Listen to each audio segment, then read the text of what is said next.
सदा नाम घोष करो हरि कथा, सदा नाम घोष करो हरि कथा, तेने सदा चित्त समाधान, सर्व सुख व्यामो सर्व अलंकार, आनंदे निर्भर डुलत असो.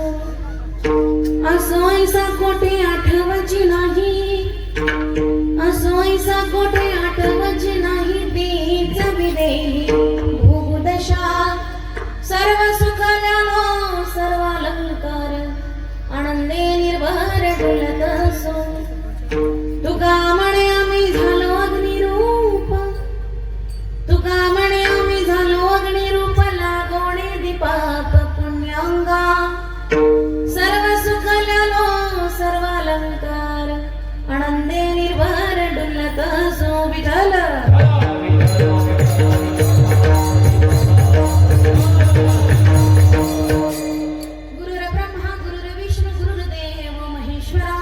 गुरु साक्षात परब्रह्म तस्मै श्री गुरुवे नमः.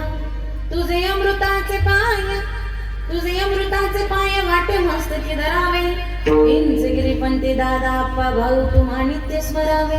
महायोग पीठे तटे भीमरथम, वरम पुंडरीकाय दातुम मुनींद्र, समागत्य तिष्ठन्तमानंद कंदम, परब्रह्मलिंगम भजे. पांडुरंगम करू प्रथम नमः.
त्यांच्या कृपादानी कथेचा विस्तारू बाबाजी सद्गुरुदास तुका. जिथे ज्ञान विज्ञान संजीव होते, तिथे योग विद्येस सामर्थ्य येते. जिथे मानवाला मिळे मोक्ष गाथा, तुझ्या पायरीशी सदा नम्र माता, मस्तक हे पाया मस्त पाये पाया, मस्त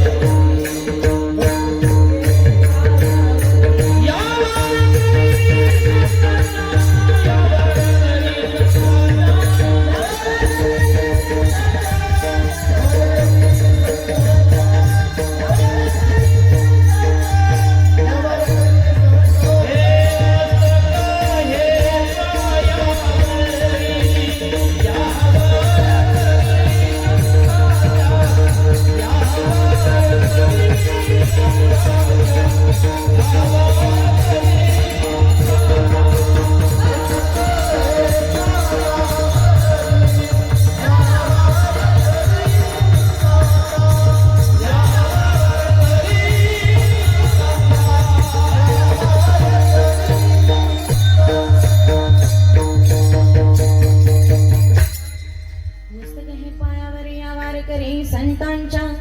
नमो ज्ञानेश्वरा नमो ज्ञानेश्वरा, निवृत्ती उदार सोपान देवा. मुक्ताबाई नमो त्रिभुवन पावनी, आद्यत्रय जननी देवाची.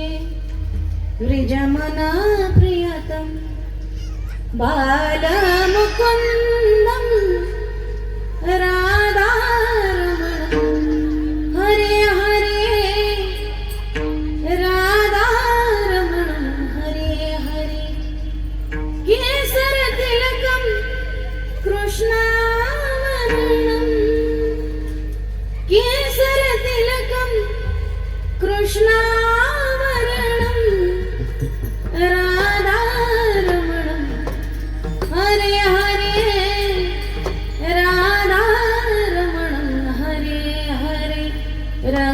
रंगा येई भोई रंगा येई भोई हे रंगा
येई भोई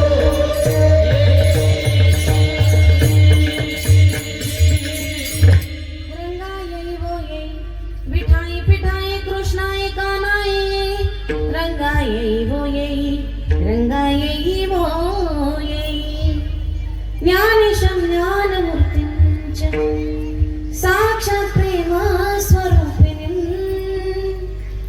नामदेवं च दयामूर्तिं नाथं वन्दे पुनः पुनः वैराग्यस्य परामूर्तिं क्षेत्रनिवासिना तुकाराम महाराष्ट्र भक्तराज चतुष्टकम् हो श्री संतांची माता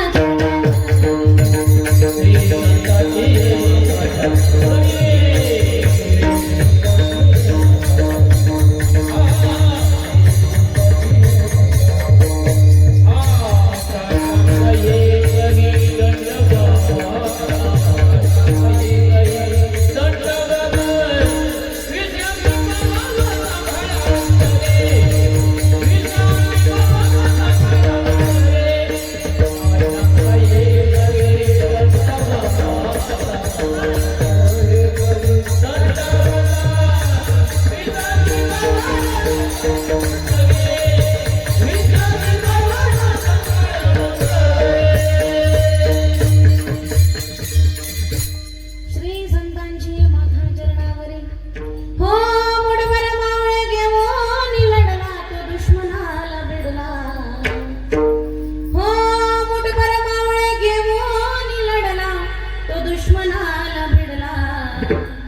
अफजल खान काय त्यानं सिंहालाच फडला अफजल खान काय त्यानं सिंहालाच फडला करीते वंदन विकुल दैवतेला वीर शिवबा संभाजीला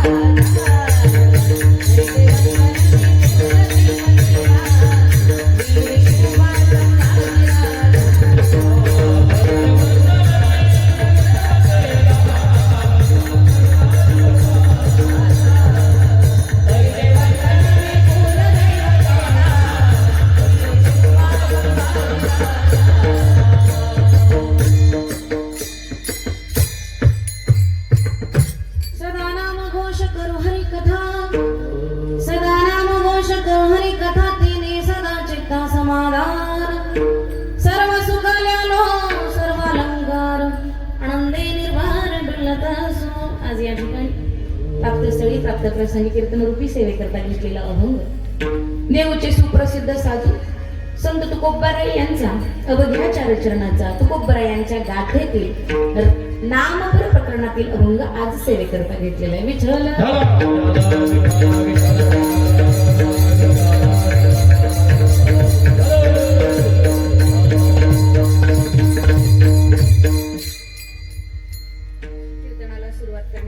अल्पसा परिहार असा की गेली 42 वर्ष वैकुंठवासी हरिभक्त पारायण गुरुवर्य राजाधिराज श्री समर्थ शंकर महाराज रसाळ, वैकुंठवासी हरिभक्त पारायण सेवा सूर्य किसन महाराज घाडगे व वैकुंठवासी गुरुबंधू हरिभक्त पारायण सुभाष महाराज घाडगे भाऊ यांच्या आशीर्वादाने गेली 42 वर्ष या प्रांगणामध्ये चालू असलेला हा अखंड हरिनाम सप्ताह स्थळ शिंदेवाडी ब्राह्मणवाडा तालुका अकोले जिल्हा अहिल्यानगर इथं आज प्रथम दिवसाची कीर्तनाची सेवा समस्त शिंदेवाडी ग्रामस्थ असतील, समस्त शिंदेवाडी ग्रामस्थातील गुरुबंधू मंडळी असतील यांच्या माध्यमातून माझ्यासारखे सर्वसामान्य साधक वारकऱ्याच्या वाटेला आलेले आहे.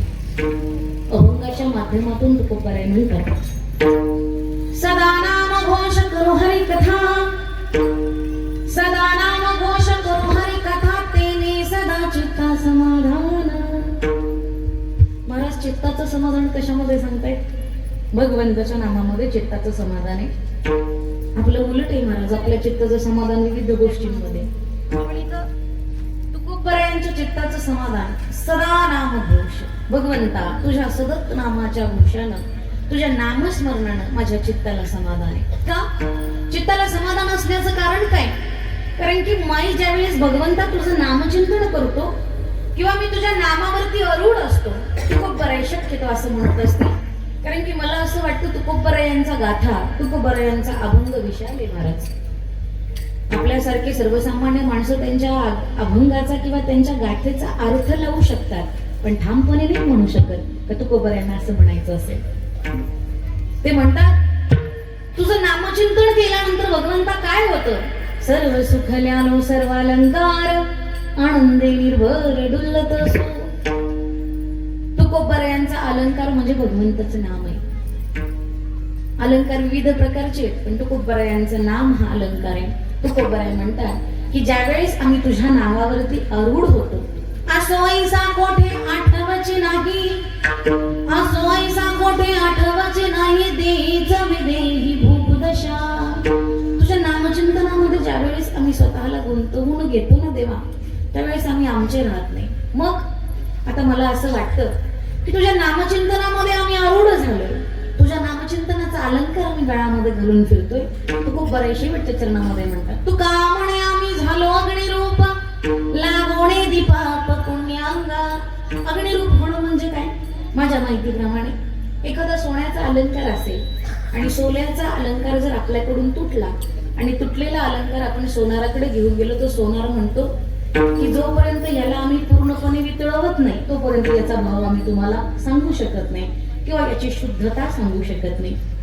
अलंकार पूर्णपणे वितळवला जातो, त्याची गोळी तयार केली जाते महाराज, आणि त्याची शुद्धता कळते. अगदी त्याच पद्धतीने तुकोबारायांना असं म्हणायचं असेल की देवा, ज्या वेळेस आम्ही अग्निरूप होऊ त्यावेळेस पापही नको आणि पुण्यही नको. हा झाला अभंगाचा सरळ सरळ भावार्थ. विठ्ठल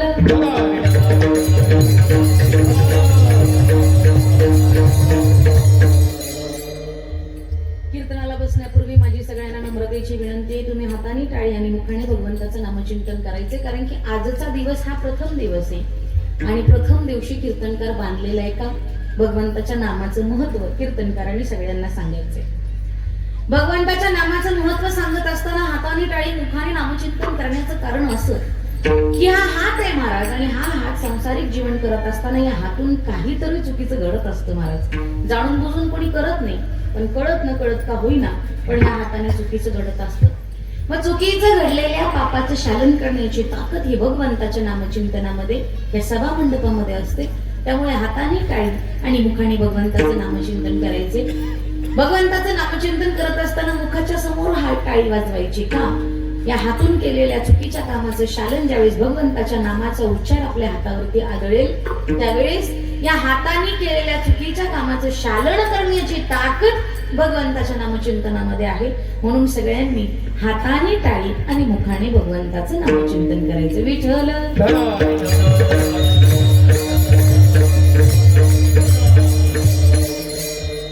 अभंग तुकोबारायांच्या गाथेतला आणि नामपर प्रकरणातला आहे. नाम घ्यायचंय कोणासाठी? तुकोबाराय म्हणतात नाम हे आत्मिक समाधानासाठी घ्यायचं. बरोबर? बघा आता बऱ्याच ठिकाणी अति उत्साहामध्ये आता अखंड हरिनाम सप्ताह होतात महाराज, आणि अतिशय आनंद वाटतो हे बघताना की एवढ्या छोट्याशा वाडीमध्ये पण इतक्या देखण्या खाणीचा सप्ताह होतो. अगदी छोटंसं गाव आहे, 20-25 घरांची वस्ती असेल, पण इतका सुंदर सप्ताह होतो. म्हणजे माणसं आता भगवंताच्या नामचिंतनामध्ये स्वतःला दंग करून घेत आहे. पण ज्यावेळेस आपण बाहेर फिरतो, कीर्तनाच्या माध्यमातून आम्ही फिरतो, त्यावेळेस आम्ही बघतो की भले भले मोठे बॅनर लागलेले असतात तरी त्या बॅनरवरती असं लिहिलेलं असतं 12 कोटी रामनाम जप, 1 लाख रामनाम जप, 10 कोटी रामनाम जप. मला एक सांगा, जर नाम दाखवून घ्यायचंय तर घ्यायचं कशाला? नाम ही दाखवायची गोष्ट आहे का? अजिबात नाही. नाम ही आत्मिक समाधानाची गोष्ट आहे, ती दाखवायची गोष्ट नाही. आणि हरिपण आता तुम्ही सगळे आपण म्हणतो नित्य नियम नामी ते प्राणी दुर्लभ, लक्ष्मी वल्लभ तया जवळ, लक्ष्मी वल्लभ.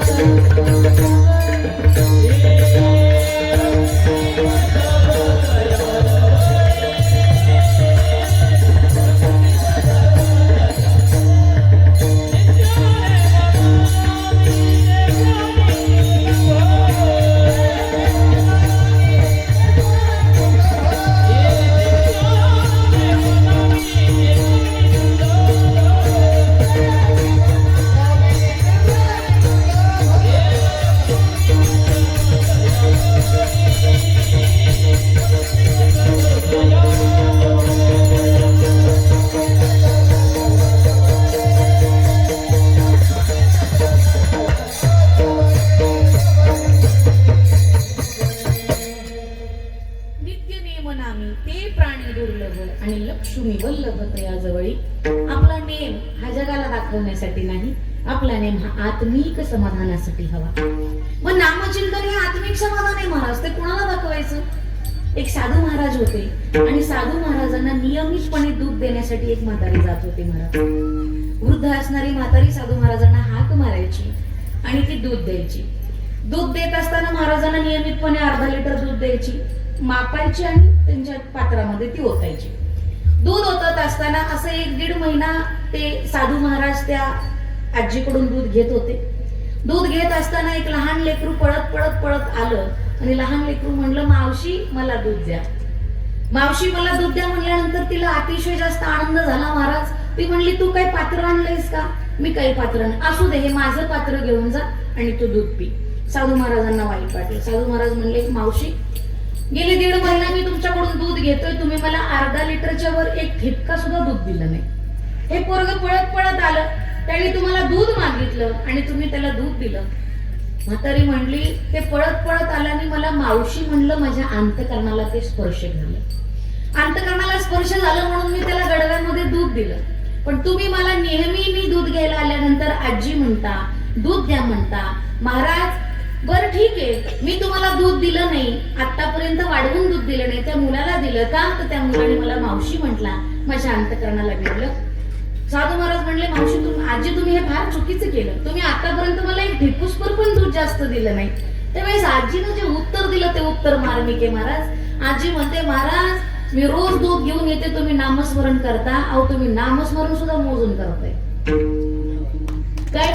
नामस्मरण सुद्धा तुम्ही मोजून करताय, मग तुम्ही देवाचं नाव मोजून करताय, हे तर माझ्या पोटापाण्याचा आधार आहे, मी मोजूनच देणार ना महाराज. म्हणजे नामस्मरण हे मोजण्यासाठी नाही, नामस्मरण हे दाखवण्यासाठी नाही महाराज. नामस्मरण हे आत्मिक समाधानासाठी आहे. आणि साधू संतांनी जे नामस्मरण केलं, साधू संतांनी जी देवाची वाट धरली, भगवंताची वाट धरली, ती आत्मिक समाधानासाठी धरली. गाथा लिहत असताना, ज्ञानेश्वरी लिहत असताना बराच त्रास झाला साधू संतांना. इतका त्रास झाला तरी देवाचं नाव सोडलं नाही. मी नेहमी कीर्तनाच्या माध्यमातून आवर्जून सांगते महाराज, साधू संतांनी गाथा दिली, ज्ञानेश्वरी दिली, अगणित त्रास झाला. ज्ञानोबरायांच्या वडिलांना देहांत प्रायश्चित घ्यावं लागलं, तुकोबरायांचा संसार उद्ध्वस्त झाला, तरी देवाचं नामचिंतन सोडलं नाही. आपल्या आयुष्यात दुःख आला पण महिना देवपूजा नाही करत महाराज. बरोबर आहे का? देवाने आमचं काय केलं? वाटोळ केलं. मी नेहमीच सांगते, पण अन्न वाण धन येतो प्रारब्धा अधीन. तुमच्या जे इथं आहे ना तेच मिळणार आहे, जे तुमच्या इथं नाही ते मिळणार नाही. आणि आपली सवय अशी आहे महाराज की आपण पळत्याच्या मागे पळत असतो. आपल्याकडे जे आहे, तुझं आहे तुझं पाशी परी तू जागा चुकलाशी. आपल्याकडे आपलं भरपूर आहे, पण आपल्याला आपल्यामध्ये समाधान नाही महाराज, आणि आपल्यामध्ये समाधान नसल्यामुळं मला असं वाटलं की तुकोबारायांना पूर्वीच कळालं असेल की भविष्यातली माणसं ही दुःखी असणार आहेत, आणि दुःखी माणसांसाठी हा उपदेशच आहे की तुम्ही देवाचं नाव घ्या. तुम्ही जर देवाचं नाव घेतला तर तुम्ही सुखी राहाल, तुम्ही जर देवाचं नाव घेतलं तर तुम्ही समाधान राहाल. माझं कीर्तन होतं महाराज वाई तालुक्यामध्ये. एक आजोबा आले, 80 वर्षाचे आजोबा. कीर्तन झाल्यानंतर ते पाया पडायला लागल्यानंतर मी त्यांना म्हटलं, आजोबा तुम्ही मोठे आहात, पाया पडू नका. ते म्हणले, ताई मी तुमच्या पाया पडत नाही, मी तुमच्या गादीच्या पाया पडतो, गादीचा अधिकार मोठा आहे. म्हणले, मला तुम्हाला एक प्रश्न विचारायचे. मला भीती वाटली महाराज, 80 वर्षाचे आजोबा मला प्रश्न विचारणार, उत्तर नाही भेटलं तर काय करायचं. म्हणलं, आजोबा विचारा, पण जर मला शक्य असेल तर मी उत्तर देईन, जर मला अशक्य असेल तर मी घरी जाईन, सगळी पुस्तकच आहेत आणि आवर्जून तुम्हाला फोन करून उत्तर देईन. ते म्हणले, ताई चालते, विचारा प्रश्न. म्हणले, ताई मी जन्माला आलो, माझ्या आई वडिलांना आनंद झाला, त्यांनी माझं नाव तुकाराम ठेवलं. अरे चांगली गोष्ट, तुकाराम ठेवलं. मग शेजापाजारची लोक म्हणली, नाव तुकाराम ठेवले तर गळ्यात माळ घाल, पोराला वारकरी संप्रदायामध्ये प्रवेश करू दे. आई म्हटली, नाही, जन्मताच माझं बाळ किरपाने, ते बाळ जर खाल्लं पिल्लं तर सदृष्ट होईल, त्याला मी माळ घालणार नाही. मग परत लग्न झालं महाराज. लग्न झाल्यानंतर बायको म्हटली, नको. परत मुलं झाली महाराज, संसारामध्ये गुंतलो. आता माझं वय वर्ष 80 आहे, मी माळ घालू का. म्हणलं, तुम्ही आता येऊन करणार तरी काय, 80 वर्ष तुमचं वय झालं, तुम्ही वारकरी संप्रदायामध्ये येऊन तरी काय करणार आहे. तर ना भाग्यवंत नटे हरी कीर्तने. लक्षात ठेवा, ही जी लेकरं आहेत ना, ह्या अशाच वयामध्ये देवाच्या नावाचं वेड लागलं पाहिजे. आणि अशा वयामध्ये जर देवाच्या नावाचं वेड लागलं तर येणारा काळ हा अतिशय जास्त आनंदी आहे, नाही तर भविष्यामध्ये येणारा काळ हा फक्त आणि फक्त दुःखी आहे. महाराज, मुलांना संस्कार शिकवा, कारण की संस्कार ही काळाची गरज आहे. विठ्ठल.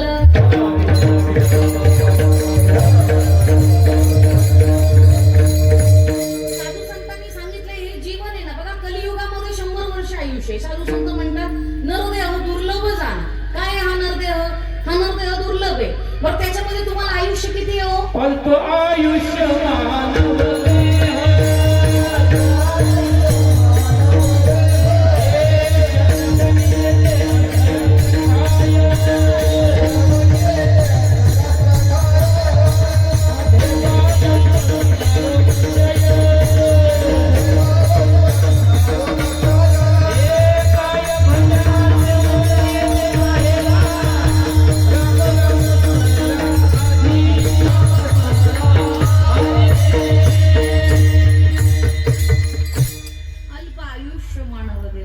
साधू संत म्हणतात, काय भजनासी उरले ते पाठिका. काय उरले भजनासी? ऐका, 100 वर्ष आयुष्य कलियुगामध्ये, बरोबर. पण 100 वर्ष आयुष्य ही भगवंताची देण, आपली देण नाही, ही पशुपक्ष्याची देण आहे. एकदा काय झालं, देवाची, माणसांची आणि सगळ्या प्राण्यांची सभा बसली महाराज. देवाने सांगितलं, प्रत्येकाला 40-40 वर्ष आयुष्य दिलं. किती? 40-40 वर्ष. मानवाला 40 वर्ष आयुष्य दिलं महाराज. त्याच्यानंतर बैल आला, बैलाला 40 वर्ष दिलं. त्याच्यानंतर कुत्रा आला, कुत्र्याला 40 वर्ष दिलं. त्याच्यानंतर घुबड आला महाराज, आणि घुबडाला 40 वर्ष दिलं. सगळेजण बसले. पशुपक्षी म्हटले, बाबा आपल्याला एवढ्या आयुष्याची काय गरज आहे? मानवाला गरज आहे, 40 वर्षात मानव करणार काय? मानवाला गरज आहे. पशुपक्ष्यांचं बोलणं चालू झालं. त्यावेळेस बैल म्हटला, बरोबर आहे, आपण जन्माला आल्यापासून ज्यावेळेस आपण अवतावरती झोपलं जाणार आहे, त्यावेळेस मालकाला कळणार सुद्धा नाही आपण झोपलोय. मालक आसडाने हाणणार आणि महाराज आपल्याला काय करणार? अवताला झोपणार. त्यापेक्षा एक काम करूया, देवाला म्हणूया, मला 20 वर्ष आयुष्य द्या, उरलेलं माणसाला देऊन टाका. कुत्रा म्हणला, जन्माला आल्यापासून मरेपर्यंत हळहळ आहे महाराज, मालक सुद्धा नीट बोलत नाही. एक काम करूया, आपल्याला 20 वर्ष ठेवूया, मानवाला 20 वर्ष देऊन टाकूया. घुबड म्हणला, दिवसा सोडा, रातचं सोडा, दिवसा कोण माझं तोंड बघा ना. त्यापेक्षा एक काम करा, आपल्याला 20 वर्ष ठेवू, मानवाला 20 वर्ष देऊन टाकू. 40 आणि 60 किती झाली महाराज? 100 वर्ष. ही देवाची देण, पशुपक्षाची देण म्हणून माणसाला 100 वर्ष आयुष्य मिळालं. वयाच्या पहिल्या वर्षापासून 40व्या वर्षापर्यंत माणूस हा स्वच्छंदी जीवन जगत असतो. शिक्षण असेल, लहानपण असेल, तरुणपण असेल, स्वच्छंदी जीवन जगतो. 40 पासून ते अगदी 60 पर्यंत बैलासारखा कष्ट करतो महाराज कुटुंब सांभाळण्यासाठी. खरं आहे का? त्याच्यानंतर 60 पासून 80 पर्यंत कष्ट केला तर तुमचं काम झालं. त्याच्यामुळे काय होते? जीवनाची हळहळ होते महाराज, माणसं विसरत नाही.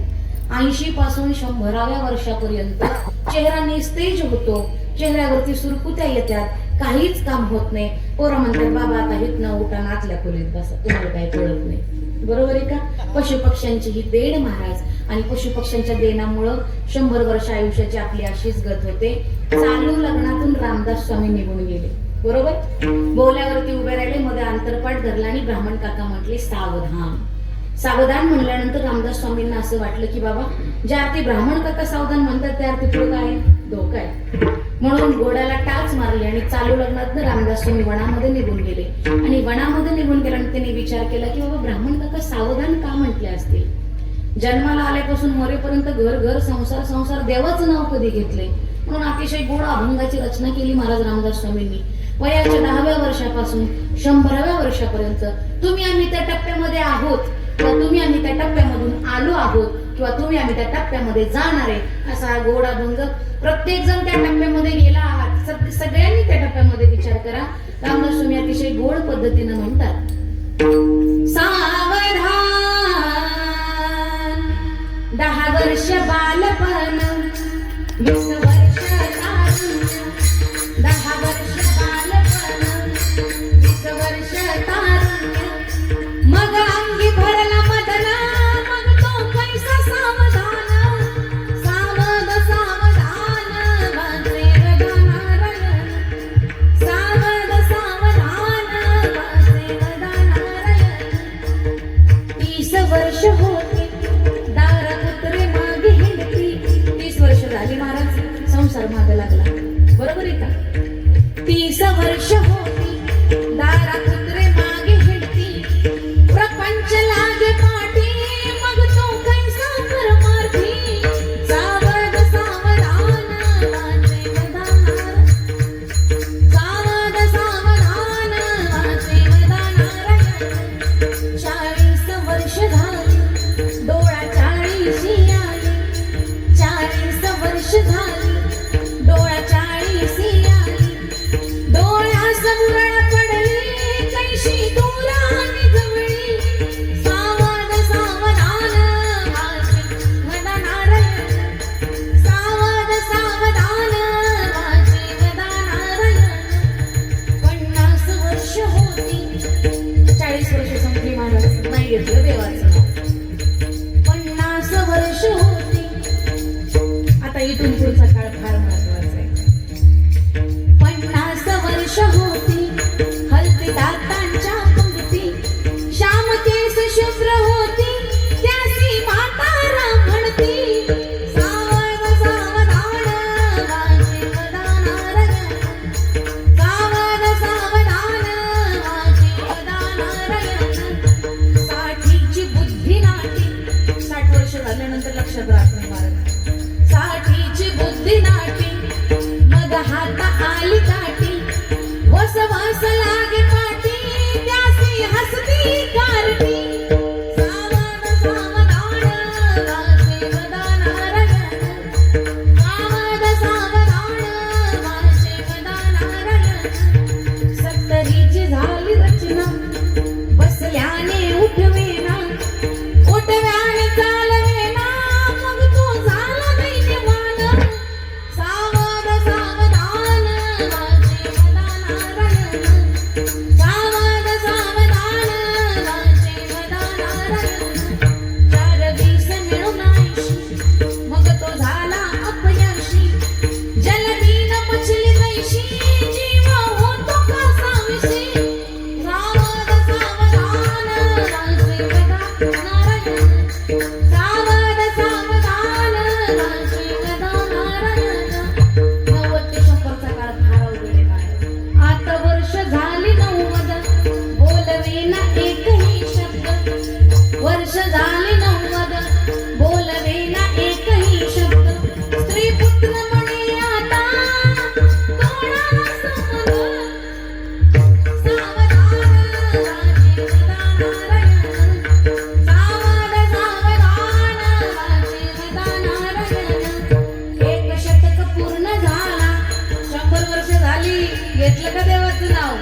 कळाले देवाच्या नावाशिवाय समाधान नाही.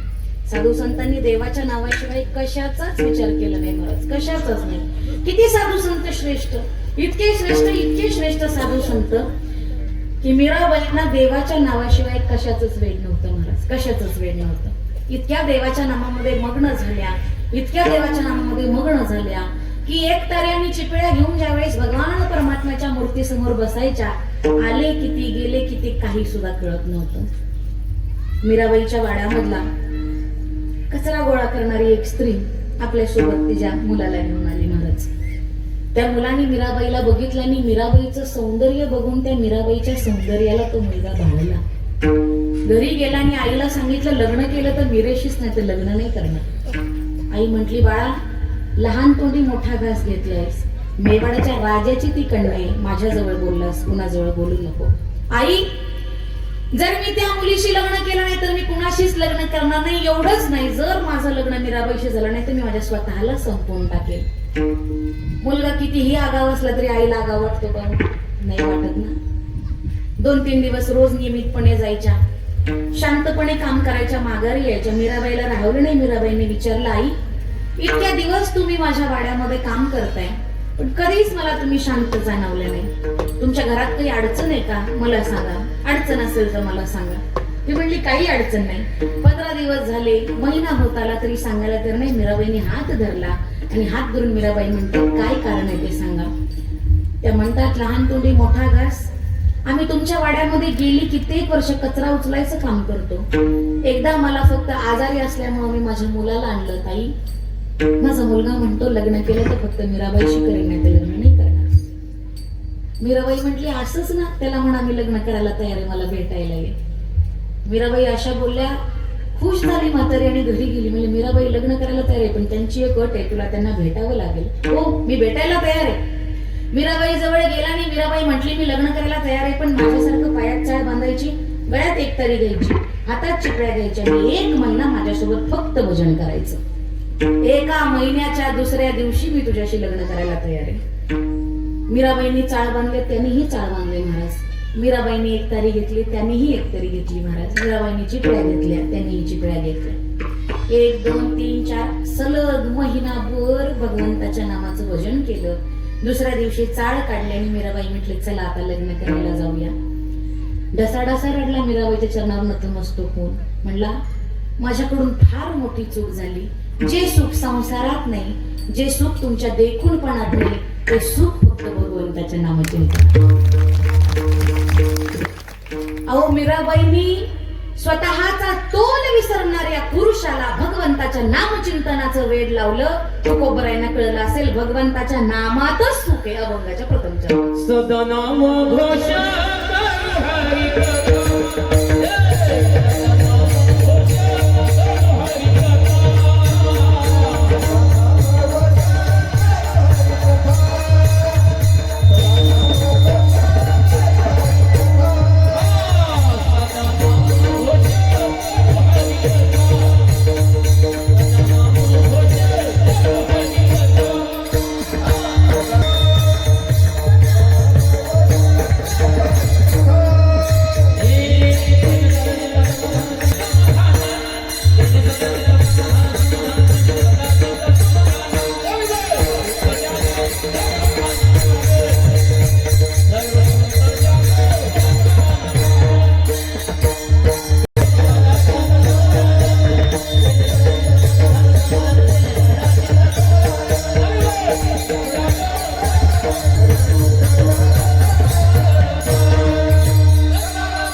स्वतःचा तोल विसरणाऱ्या माणसाला साधू संतांनी भगवंताच्या नामाचं वेड लावले. साधू संतांचे फार उपकार आहेत आपल्यावर, इतके उपकार आहेत, इतके उपकार आहेत की त्या उपकारातून आपण कधीच उतराई होऊ शकत नाही. बघा, ज्यावेळेस आपला मोबाईल स्विच ऑफ होतो, आपण सगळे विज्ञान युगामध्ये जगणारी माणसं, जर आपण कंटिन्युअसली मोबाईल वापरला तर तो एका दिवसाच्या आत स्विच ऑफ होतो. मग त्याला काय लागतं? चार्जिंग लागतं. चार्जिंग शिवाय तो मोबाईल चालू होत नाही. आणि मोबाईल ज्यावेळेस चार्जिंगनी चालू होतो त्यावेळेस मोबाईल पेक्षा मोबाईलचा मालक खुश होतो महाराज. बरोबर आहे का? जसा मोबाईलचा चार्जिंग पॉइंट गरजेचा आहे तसा आम्हाला चार्जिंग पॉइंट म्हणजे आषाढी कार्तिकीची वारी आहे. लक्षात ठेवा, वर्षभर टिकतो महाराज तो चार्जिंग, उतरत नाही अजिबात. आषाढीला चार्ज करायचा ते कार्तिकीपर्यंत टिकणार, कार्तिकेला चार्ज करायचा तो आषाढी पर्यंत टिकणार. साधू संतांनी आपल्याला आषाढी कार्तिकीची वारीची परंपरा घालून दिली आणि वारीची परंपरा घालून देत असताना घरी आपण पंचपक्वानाचं जेवण खाल्लं तरी पोट भरत नाही महाराज. पण चालत चालत देवाचं नामचिंतन करून ज्यावेळेस आपण थांब्यावरती थांबतो त्यावेळेस बेसन भाकरी खातो आणि दगडावरती झोपतो महाराज. हे वारीचं सुख आहे. साधू संतांनी वारीचं सुख सांगितलंय. साधू संत काय म्हणतात की ज्या वेळेस आपण वारीला जातो त्यावेळेस भगवान परमात्मा आपली वाट बघत असतो. आषाढी कार्तिकी तुझ्या गोंधळाची नाटी हो,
देवाच्या नामात समाधान आहे महाराज.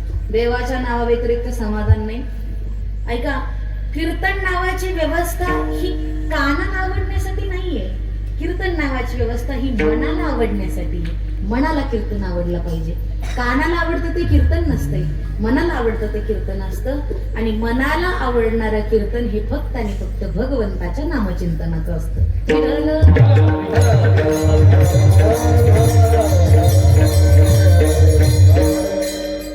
मी नेहमी कीर्तनाच्या माध्यमातून सांगते की जुन्या माणसांनी जे आपल्याला दिलं ते वाढवायचं महाराज, बुडवायचं नाही. मग ती धन असू द्या, संपदा असू द्या किंवा वारसा असू द्या, तो वाढवत आले. जुनी माणसं इतकी सरळ होती महाराज, इतकी सरळ होती. जुन्या माणसांना समाजाशी काही घेणं देणं नव्हतं. फक्त कुटुंबापुरतं जगायची आणि जगावरती प्रेम करायची. साने गुरुजींनी एक धर्म सांगितला, खरा तो एकच धर्म, जगाला प्रेम अर्पावे. तुम्ही स्वतःसाठी जगाल नवल नाही, तुम्ही कुटुंबासाठी जगाल नवल नाही, तुम्हाला दुसऱ्यांच्यासाठी जगता आलं पाहिजे महाराज. स्वतःसाठी तर कुणीही जगते, दुसऱ्यांच्यासाठी जगता आलं पाहिजे. आणि जुनी माणसं प्रेम करायची महाराज, इतकी प्रेम करायची, इतकी प्रेम करायची की जुनी माणसं आज जरी भेटली, बघा काष्टेवाले म्हातारे असतील किंवा धोतरवाले म्हातारे असतील, ज्यांचे पिळदार मिशा असतील आणि मोठं कुंकू असेल, ती म्हातारी ओळखीची नसू द्या, पण तुमच्या गळ्यात माळ असेल ना, ती तुमच्या गाल्यावरून हात फिरवणार, पहिल्यांदा तुम्हाला मिठी मारणार. काय सैरसंबंध असतो का? काय असतं का पाहुणे रावळी? काय नाही. जुन्या माणसांनी इतकी साधी, इतकी सरळ माणसं होती महाराज. जुन्या काळातले दोन मित्र फिरायला चालले होते आणि फिरायला चालताना ते म्हणले की बाबा आता इतक्या लांब कसं काय जायचं, एक काम करूया आपण सायकल घेऊया. त्यावेळेस गरीब परिस्थिती महाराज, सायकल नसायची, भाड्यानं सायकल घेऊया.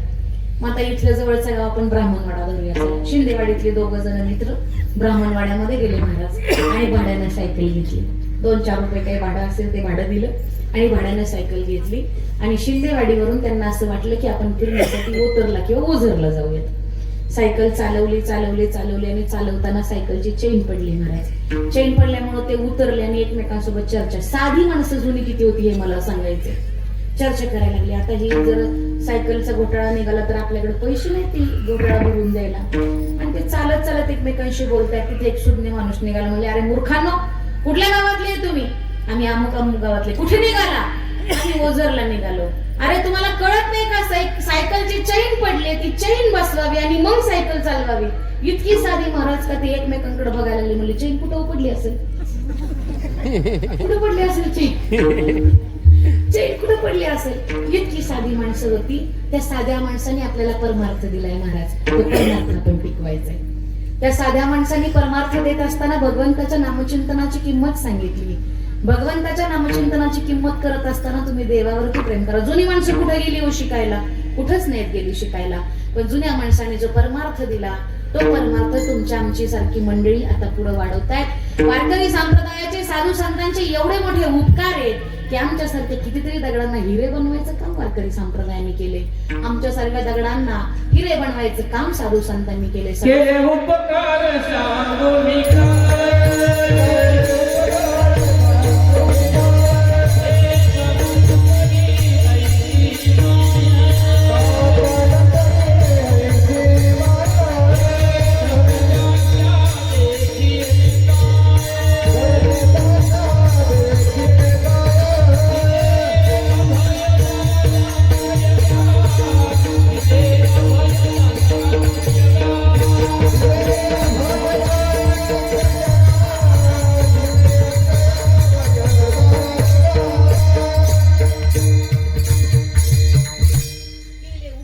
सांगू मी काय? साधू संतांनी एवढे उपकार केलेत महाराज. त्या उपकारातून आपण कधीच उतराई होऊ शकत नाही. जुन्या माणसांचे बी आपल्यावर उपकार आहेत. मी जुनी माणसं किती साधी आणि किती सरळ होती. ज्ञानोबरायांनी ज्ञानेश्वरी लिहिली. ज्ञानेश्वरीमध्ये असंख्य ओव्या लिहिल्या आणि ज्ञानेश्वरी पूर्ण झाल्यानंतर ज्ञानोबराय म्हणतात हे उरले माझे पायिक पण. किती उदार अंतकरण असेल ज्ञानोबरायांचं. ज्यांनी ज्ञानेश्वरी लिहिली आणि ते म्हटले हे उरले माझे पायिक पण. ज्ञानोबरायांनी ज्ञानेश्वरीमध्ये एक ओवी खर्च केली महाराज. त्या ओवीमध्ये ज्ञानोबराय म्हणतात कसं बोलावं माणसाला कळलं पाहिजे. साच आणि मवाळ मी दिले आणि रसाळ शब्द जैसे कल्लोळ अमृताचे. कसं बोलावं? बोलायचे बोले बोले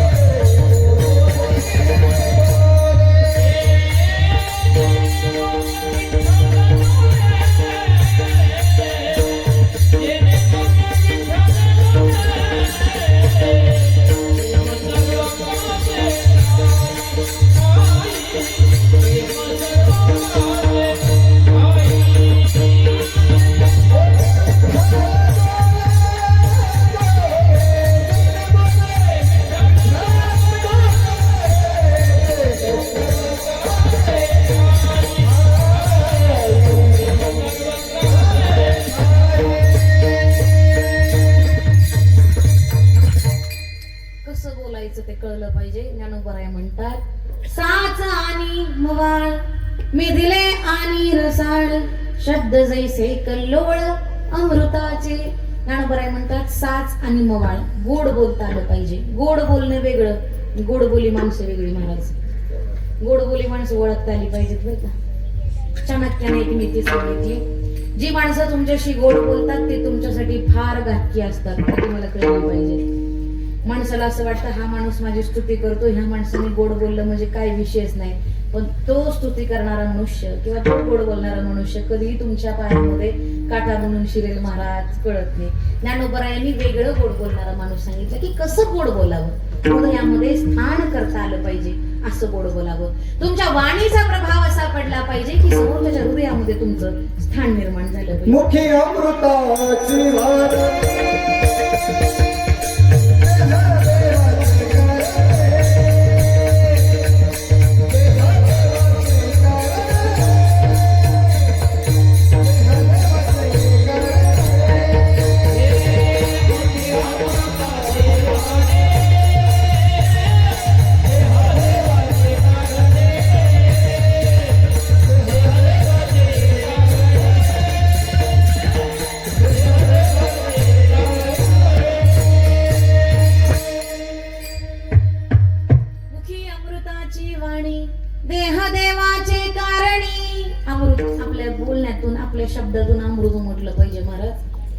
एक मनुष्य फार आजारी होता आणि आजारी माणसाला तपसायला घरी डॉक्टर आले म्हणायचे. डॉक्टर आले आणि डॉक्टरांनी सांगितलं तुम्ही फार आजारी आहे, तुम्ही चांगलं खात जा. काय सांगितलं? अय शिंदेवाडी, काय सांगितलं? चांगलं? मी पण तेच सांगते, चांगलं खात जा. काय खाऊ डॉक्टर? चांगलं फळं खा, पालेभाज्या खा, ड्रायफ्रुट्स खा, पंचरत्नाची भाकरी खा. बायको बिचारी कंटाळली होती, पळत पळत बाहेर आली. म्हणली डॉक्टर सांगून सांगून कंटाळले, चांगलं खा, चांगलं खा, चांगलं खा, पण हे काय माणूस माझा ऐकत नाही. मग असं चांगलं नाही खाल्लं का डॉक्टर घरी बोलवायचं आणि त्याच्या मड्यावर 7-8 हजार घालायचं.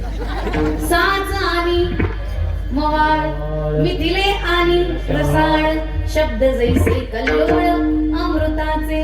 तुम्ही बोलल्यानंतर समोरच्याला तुमचं बोलणं आवडलं पाहिजे. वेचिते वचन देणे राहे समाधान, तुझं भावा आहे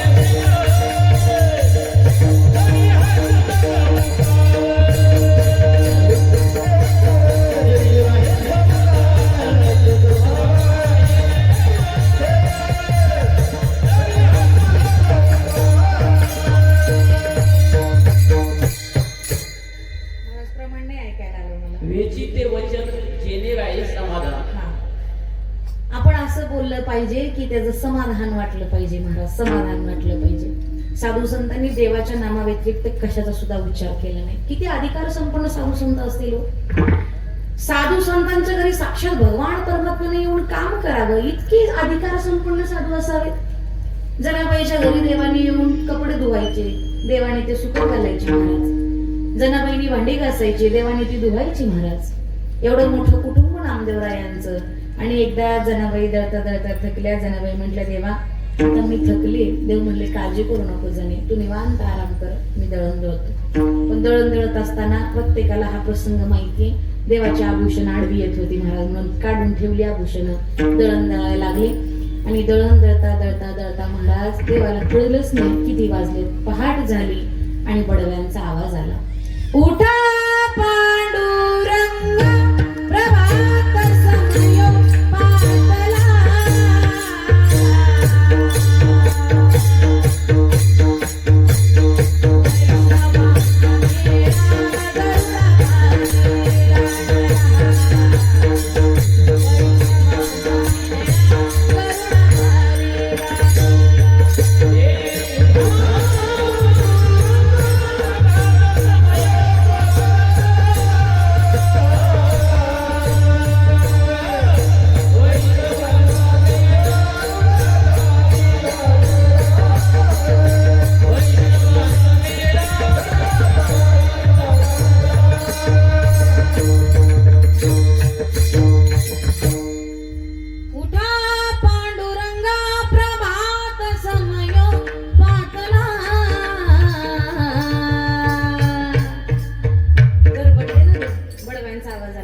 काही गडबडीमध्ये उठले, देव विठेवरती जाऊन उभं राहिले. प्रत्येकाला माहिती दार उघडलं, चोरी झाली, देवाची चोरी झाली, देवाची चोरी झाली, देवाची चोरी झाली, देवाची चोरी झाली म्हणून गोंधळ झाला. अख्ख्या पंढरपुरामध्ये बघितलं महाराज, कुठंच नाही सापडलं. शेवटी शंकेचं पाण जनाबाईवरती येऊन थांबलं. जनाबाई जवळ सगळा गाव आला आणि म्हटले तू विठ्ठलाच्या भगवान परमात्म्याच्या आभूषणाची चोरी केली. अधिकार संपन्न संत असणाऱ्या जनाबाई म्हणतात तुमच्याकडे काय पुरावा? मी देवाच्या आभूषणांची चोरी केली. हाताला धरलं जनाबाईला आणि बाहेर काढलं. घराची जप्ती, घरामध्ये सगळं शोधलं महाराज. देवाची आभूषण जनाबाईच्या घरामध्ये सापडली. जनाबाईला धरले आणि जनाबाईला सांगितले चल आत्ताच्या आत्ता देवाकडे चल, खरं खोटं करायचं. किती अधिकार संपन्न असतील जनाबाई. जनाबाई म्हणल्या कोण देव, कुठला देव? तो तुमच्यासाठी देव असेल, माझ्यासाठी त्याला म्हणावं इथं ये आणि इथे येऊन आपण त्याचा सगळा लेखाजोखा करूया. मी देवाची आभूषणे चोरली याचा पुरावा काय? जा देवाला विचारा, देवाला विचारा, देवाला विचारा म्हणत जनाबाईच्या हाताला धरलं, देवासमोर उभं केलं आणि गावाने सांगितलं जनाबाई चोर आहे, हिला कुठं द्यायचंय? सुळावरती द्यायचंय. सुळावरती द्यायचंय म्हणल्यानंतर ती म्हणते देवा अरे प्रामाणिकपणे तुझी सेवा केली, तुझ्याकडून कोणत्याच गोष्टीची अपेक्षा नाही केली. अरे तू ज्यावेळेस माझ्या घरी येत होता त्यावेळेस तू मला मदत करू लागत होतास, मी तुला मदत कर असं नाही म्हटले. देवा धुंद झाला तुझा दरबार. अरे तू काय देव आहेस का? हा तुला कळत नाही का? अरे मी प्रामाणिकपणे तुझी सेवा केली, हा समाज माझ्यावरती चोरीचा आळ घेतोय, तुला काही कळत नाही का? काय म्हणतोय समाज? देव म्हणतोय जना तुझा माझ्यावरती विश्वास आहे का? हो देवा, श्वासांपेक्षा जास्त तुमच्यावरती विश्वास आहे माझा. हा समाज तुला सुळावरती घेऊन जातोय ना, सुळावरती जा. जनाबाई सुळावरती गेल्यात आणि जनाबाई साश्रू डोळ्याने म्हणतात देवा तुझी भक्ती केली, तारायचं का मारायचं हे तू ठरव. सुळावरती गेल्या, सुळाचं पाणी झालं महाराज. पाणी झाल्यानंतर जनाबाई भगवान परमात्म्याच्या चरणात नतमस्तक झाल्या. त्यांनी म्हणतात देवा अरे तुला नाही नाही ते बोलली रे मी देवा, मला तुझ्यावर विश्वास होता पण राग आला मला, मी तुला नाही नाही ते बोलली. पण देवा तू एका शब्दाने सुद्धा मला काही सुद्धा बोलला नाहीस. मला असं वाटतं भगवान परमात्म्याने जर जनाबाईला म्हटले असेल की जने तुझ्यावर माझा विश्वास आहे, त्या विश्वासाला मी पात्र ठरलो आणि सुळाचं पाणी झालं, तू स्वतः वाचलीस. आता मला असं वाटतं की तुझी जी अवस्था आहे ती अवस्था मला कळाली असेल आणि मला असं वाटतं की तुकोबरायांच्या दुसऱ्या चरणाप्रमाणे जनाबाईची अवस्था झाली असेल.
सर्व सुखाला निर्माण झाली असेल. सर्व सुखले आलो, सर्व अलंकार आनंदे निर्भर डोलत असो. भगवंताच्या नामचिंतनामध्ये स्वतःला झोपून घेतल्यानंतर महाराज आपण आपल्या आनंदामध्ये डुलत असतो. बघा ज्या वेळेस आपण या सभा मंडपामध्ये येतो आणि हरिपाठ चालू होतो महाराज, आणि हरिपाठ चालवला झाल्यानंतर टाळ वाजतो, मृदुंग वाजतो. ज्याचा हरिपाठ पाठ नाही त्याला सुद्धा नाचावंसं वाटतं, बरोबर आहे का? त्याला सुद्धा नाचावंसं वाटतं. बर, नाचत असताना आपण चुकीचं आहे का बरोबर आहे ते बघतच नाही, ते फक्त नाचत असतंय महाराज. का? त्याच्या मनामध्ये असं वाटत असेल की बा माझं नाचणं कुणाला आवडू देवाला आवडलं ना बस, बाकी कुणाला आवडायची गरज नाही. म्हणजे ह्याच्यामध्ये सुख आहे, ह्याच्यामध्ये समाधान आहे. मी गातो नाचतो आनंदे गातो नाचतो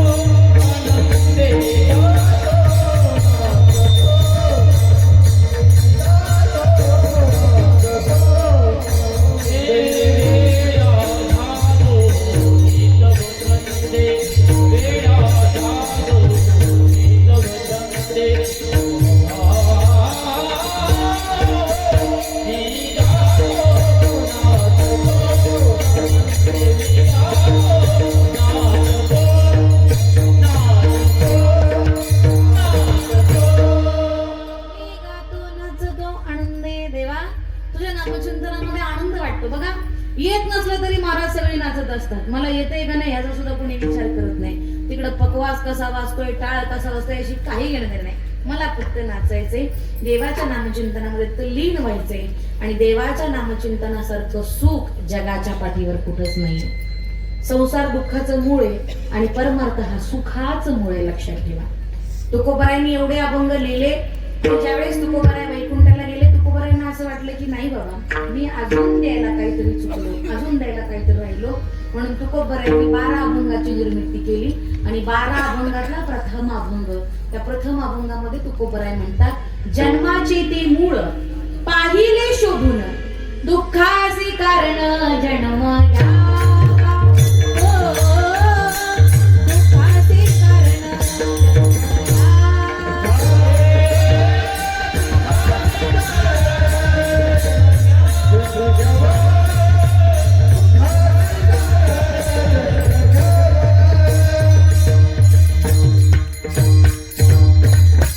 तुकोबराय म्हणतात, जन्माचे ते मूळ पाहिले शोधून, कशासाठी? दुःखाचे कारण जन्म घ्यावा. आपण फक्त दुःख भोगण्यासाठी जन्माला आलोय, व दुःख भोगण्यासाठी जन्माला आलोय, तर सुख कुठे आहे? तर ते फक्त आणि फक्त भगवंताचं. सुख गडगडी वाढू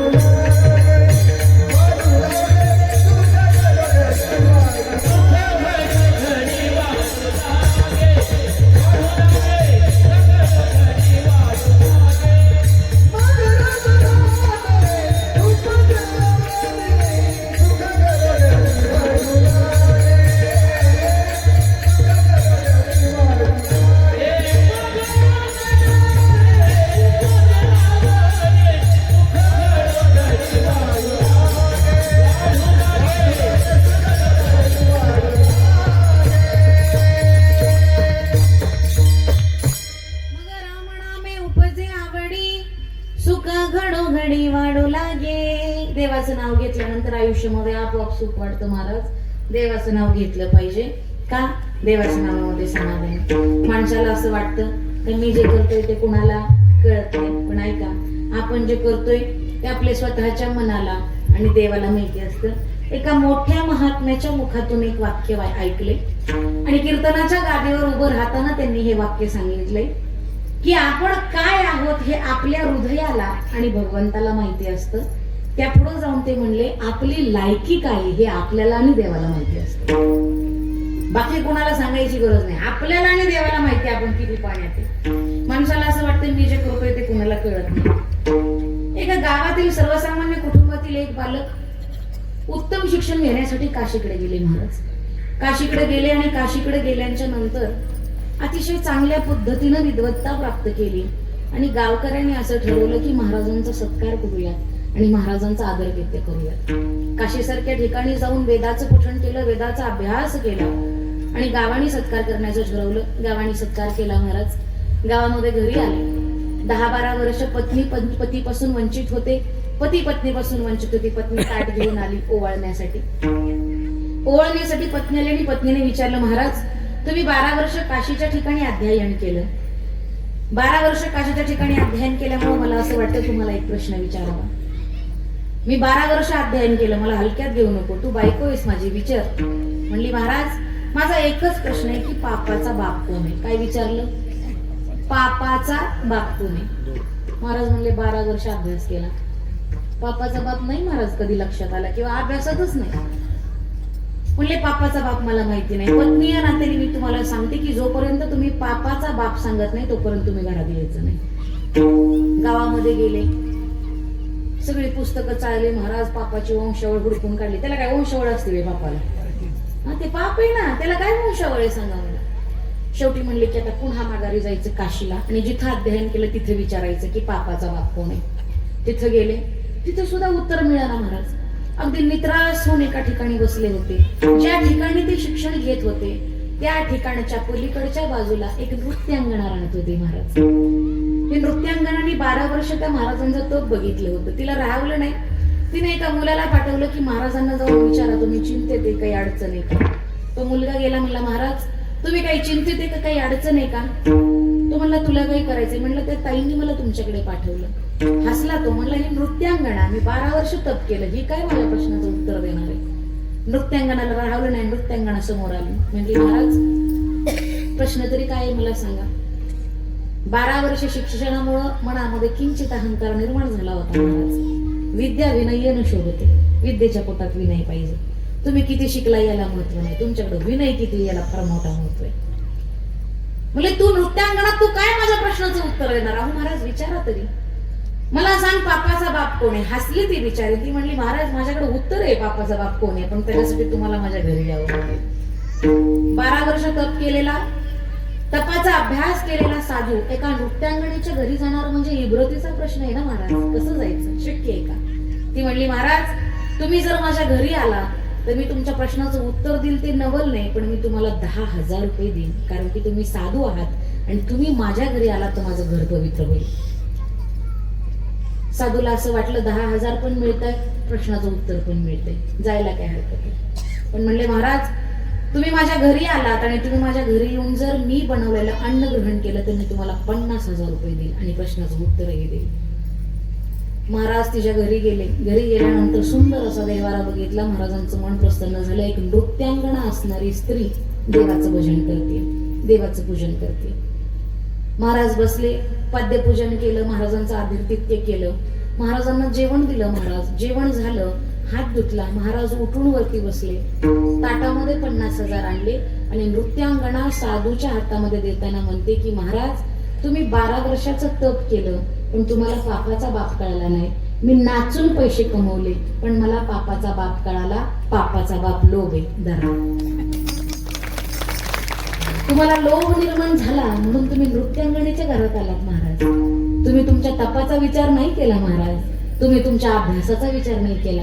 तुम्ही 50,000 रुपयासाठी एका नाचणाऱ्या बाईच्या घरात आला महाराज. आणि मी नाचणारी बाई तुम्हाला सांगते की पापाचा बाप हा लोभ आहे. आणि जी माणसं पाप विसरतात ती फक्त आणि फक्त देवाच्या नामचिंतनामध्ये, आणि देवाच्या नामचिंतनामध्ये असणाऱ्या माणसाचं पाप जळतच जळतं पण लोभ मनामध्ये उरत नाही. एका वैश्याची मुलगी काणोपात्रा, कुणाची हो? वैश्याची मुलगी. इतकी देखणी महाराज का तिच्या देखूनपणावर राजाने शर्यत लावली का हिला जो हुडकून आले त्याला मी अख्खा गाव देईन. गरीब काळामध्ये अख्खा गाव देणारा राजा. इतकी सुंदर ती काणोपात्रा स्वतःला लपवत जंगलामध्ये राहायला लागली महाराज.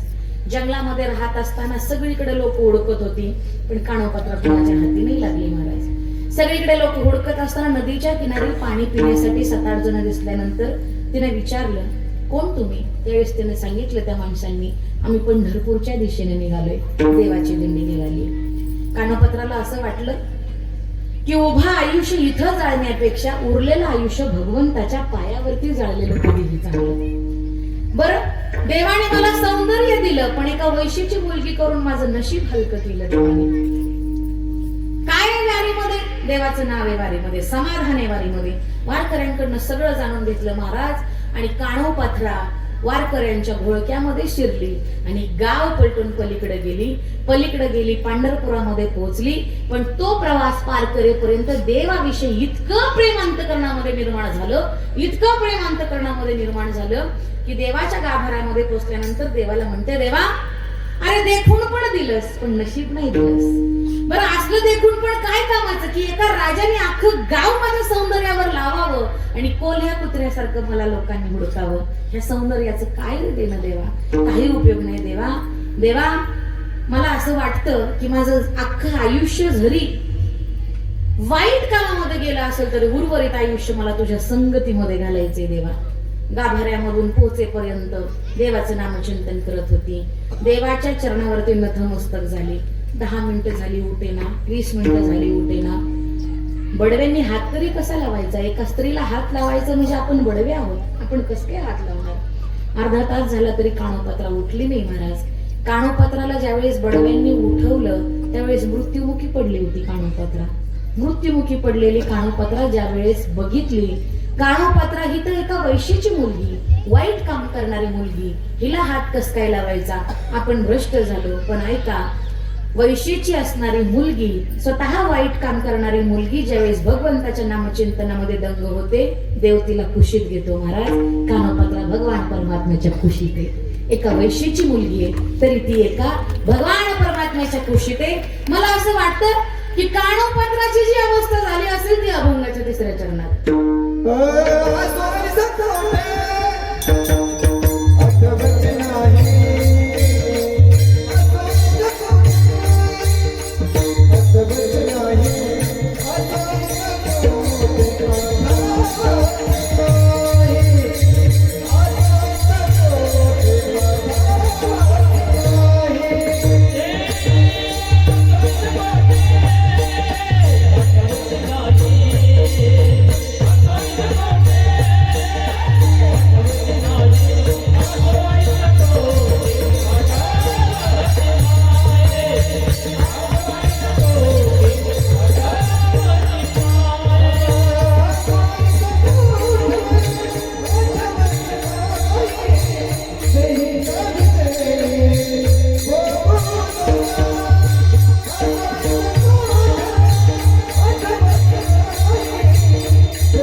नामचिंतनाने मोक्ष सुद्धा मिळतोय रे. इतकी मोठी ताकद तुझ्या नामामध्ये. पण देवाचं नाव घेतलंय किती. ऐका, आपण जन्माला का आलोय हे कळलं पाहिजे. आपण हेलपटेला जन्माला आलोय का सांगा मला? नाही ना, हेलपटेला नाही जन्माला आलो. मुक्ताबाईंनी अतिशय गोड प्रमाणामध्ये सांगितले की माणसाला जन्माला का आलोय ते कळलं पाहिजे. मुक्ताबाईचा अभंग आहे बघा. मुक्ताबाई म्हणते, बाई बाई जाते ग माहेराला, बाई बाई जाते ग माहेराला. आई वडिलांचं घर माहेर आहे का? मुक्ताबाई माहेर सांगतायत. माझ्या मुळाच्या घराला, माझ्या मुळाच्या घराला, बाई बाई जाते ग माहेराला, बाई बाई जाते ग माहेराला. मोठ्या हौसेनं पती व्याखेला, ऐका, परी तो बोलत नाही मला, जाऊन राहते त्याच्या घराला. कळतंय तुम्हाला? जन्म भेटलाय, पती केलाय आपण त्याला, आणि उगत राहतोय आपण म्हणतो. जाऊन राहते त्याच्या घराला, हो उगाच मौन तेरा, बाई बाई जाते ग माहेराला, बाई बाई जाते ग माहेराला, बाई बाई जाते ग माहेराला. जिथून आलोय तिथं जायचंय महाराज आपल्याला, पण आपण जिथून आलोय तिथं जायचं सोडून पसारा वाढवत बसतोय महाराज. आणि पसारा वाढवल्यामुळे आपण दुःखी, लक्षात ठेवा. ज्या दिवशी वाढवायचा पसारा थांबवू ना, त्या दिवशी आपल्यासारखा समाधानी माणूस जगाच्या पाठीवर कोणी नसणार आहे. पसारा वाढवला नाही साधू संतांनी, स्वतःसाठी जगले, स्वतःसाठी जगले, समाजासाठी जगले. घर प्रपंचाचा विचार केला नाही, फक्त आणि फक्त देवाचं नाव घेतलं. का? कारण की त्यांना विश्वास आहे, घर प्रपंच जरी माझा असला तरी बघणारा तो आहे, आणि तो हे सगळं बघू शकतो. त्याच्याशिवाय हे दुसरं कोणी सुद्धा बघणार नाही, आणि तो हे सगळं बघू शकतो. त्याच्यामुळे सगळा भार देवावरती घातला, आणि साधू संतांनी फक्त आणि फक्त देवाचं भजन केलं. देवाच्या भजना व्यतिरिक्त दुसरं काही सुद्धा केलं नाही. ऐका, साधू संत असं म्हणतात की देवाच्या नामचिंतनामध्ये, साधू संतांच्या चरणामध्ये एवढी मोठी ताकद आहे की कबीरदास महाराजांनी त्यासाठी एक दोहा खर्च केलाय. आणि कबीरदास महाराज त्या दोहामध्ये म्हणतात की संत श्रेष्ठ आहेत. संत इतके श्रेष्ठ आहेत की तुम्हाला देवाकडे पोहोचत असेल तर आधी संतांच्या पाया पडावं लागते. कबीरदास महाराज म्हणतात, जल देखत शुद्धता उपजे, कामिनी देखत का, जल देखत शुद्धता उपजे, कामिनी देखत का, शत्रु देखत हिंसा उपजे, साधू देखत राम. कबीरा, साधू देखत राम. श्रीराम जय राम, जय जय राम, श्रीराम जय राम, जय जय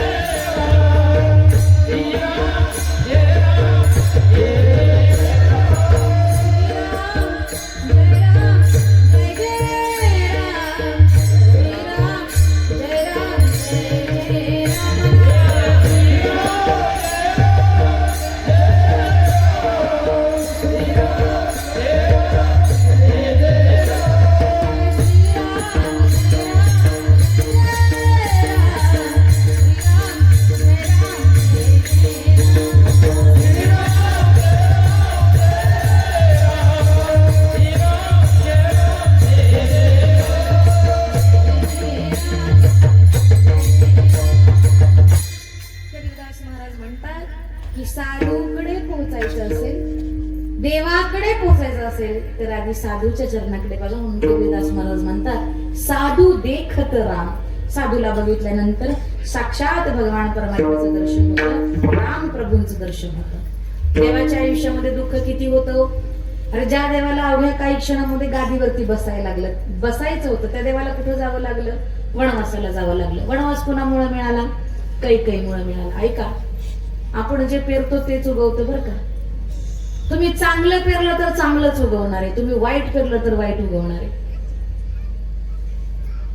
कैकेयीचे वडील जेवणासाठी बसले होते आणि जेवणासाठी बसल्यानंतर कैकेयीचे वडील जेवत असताना त्यांच्या ताटामध्ये एक मुंगी शिरली महाराज, आणि मुंगीने भाताचा एक कण उचलला आणि मुंगी चालू लागली. एका मुंगीने विचारलं, कुठून आणलास भाताचा कण? राजा बसलाय ना, राजाच्या ताटातून आणली. अरे तो राजा आहे, तुला कळतं का? ताटामध्ये जाऊन तू मुंगी घेऊन कण घेऊन आली भाताचा. अरे तो राजा आहे, त्याचं जेवण झाल्यानंतर त्यांनी हात धुतलं तरी आपल्यासारख्या 1000 मुंग्या जगतील, एवढा उदार अंतकरणाचा तो राजा आहे. आणि हे सगळं राजा ऐकत होता आणि राजाला हसू आलं महाराज, का एका मुंगीला सुद्धा माझ्याविषयी प्रेम आहे, एका मुंगीला सुद्धा माझ्याविषयी प्रेम आहे. हसलेला राजा आणि कैकेयीच्या आईने विचारलं, तुम्ही हसलात का ते सांगा. आपण जे पेरतो तेच उगवतं. का हसलात ते सांगा. ते म्हटले, मी नाही सांगू शकत का हसलो, तुम्ही मला सांगा तुम्ही का हसलात.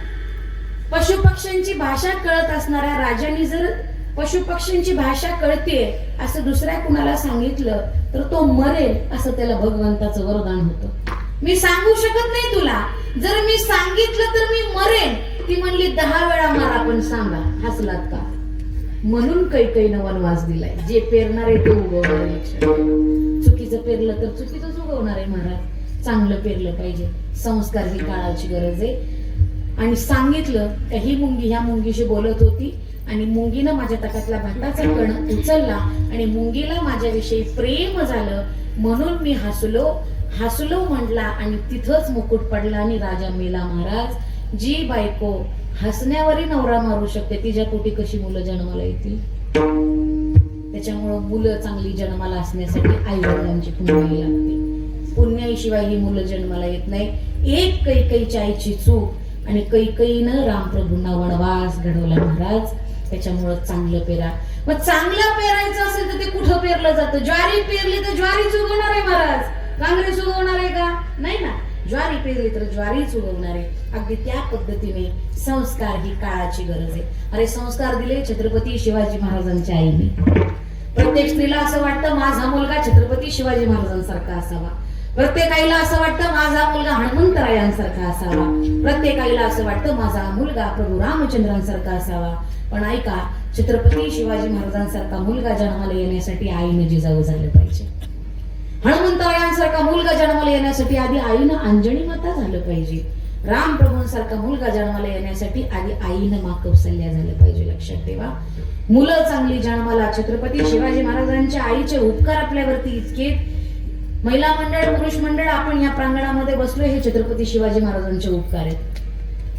तुम्ही सगळेजण इथं बसलाय. पुरुषांच्या ओठावरची मिशी, महिलांच्या डोक्यावरचे पदर, कपडावरचं कुंकू, नाकातली नथ, मंदिरावरचे कळस आणि दारातली तुळस कुणामुळे जीवन होते ते छत्रपती शिवाजी महाराजांचे. छत्रपती शिवाजी महाराज नसते तर आज आपण इथं नसतो. हिंदू धर्म आपल्या पदरामध्ये नसता. छत्रपती शिवाजी महाराजांचे उपकार आहेत आपल्यावर. आणि छत्रपती शिवाजी महाराज ज्यावेळी जन्माला आले त्यावेळेचा काळ कसा होता बघा. एका रात्री सह्यागिरी हसला.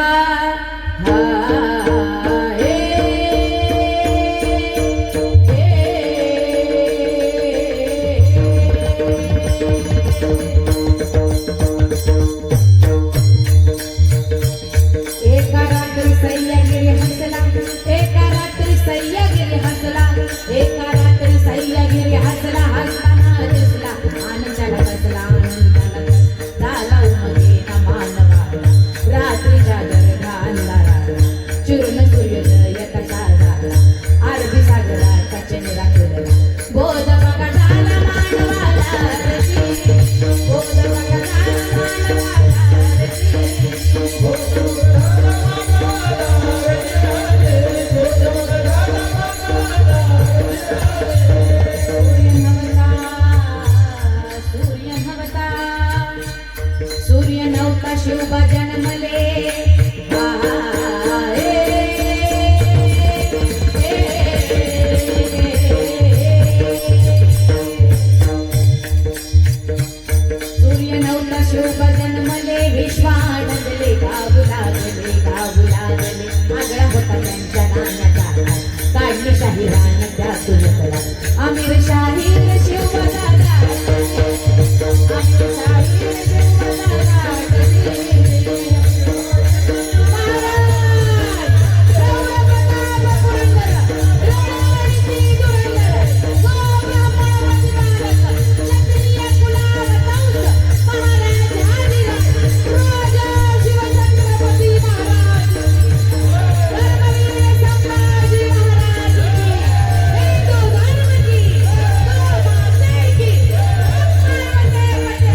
नसते तर तुमच्या आमच्या पदरामध्ये हे नसतं.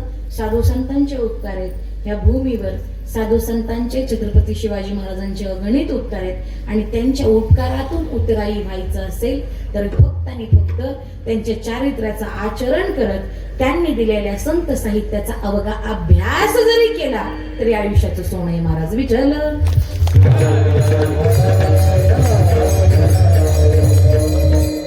बाकी दुःख कोणाला नाही. मला इथं बसलेल्याने कोणी हात वर करून सांगावं मी सुखी आहे म्हणून. हाय कोण? माझ्या सकट दुःखनी लय मोठी आहेत महाराज. काय काय माणसं दुःखी आहेत का तर खरंच दुःखी आहेत, पण काय काय माणसं त्याचं चांगलंय म्हणून दुःखी आहेत. त्याला औषध नाही ना. काय औषध सांगा मला? त्याला औषधच नाही. जगाच्या पाठीवर त्याला औषध नाही का त्याचं चांगले. ते दुखण्याला आहे का औषध मला सांगा? इथं सुखी कुणी सुद्धा नाही. इथं सगळे दुःखी आहेत. लक्षात ठेवा, सुख कुणाच्याच पदरात नाहीये, दुःख सगळ्यांच्या पदरात आहे. पण लक्षात ठेवा, दुःखाच्या मागोमाग सुख येत असते. फक्त त्याची आपण काय केली पाहिजे? प्रतीक्षा केली पाहिजे. देवादिकाला सुट्टी नाही, मग तुम्हाला मला सुट्टी मिळणार आहे ते सांगा. एक वारकरी होते महाराज, शिंदेवाडीचा सप्ताह चालू होता. 3 दिवसाचा सप्ताह. शिंदेवाडीच्या सप्त्यासाठी रोज आपले घरनं आंघोळ करायचे, इथं यायचे, काकडा करायचे, त्याच्यानंतर ज्ञानेश्वरी वाचन करायचे, त्याच्यानंतर प्रवचन करायचे, हरिपाठ करायचे, कीर्तन करायचे, प्रसाद घ्यायचे, जागर करायचे, घरी जायचे महाराज. 3 दिवस असंच केलं. 4थ्या दिवशी पहाटे लवकर उठले, स्नान संध्या केली, नेम केला, पूजा केली, कपडे घातले आणि निघाले. बायको म्हणली कुठे निघाला? म्हणले काल्याच्या कीर्तनाला निघालो.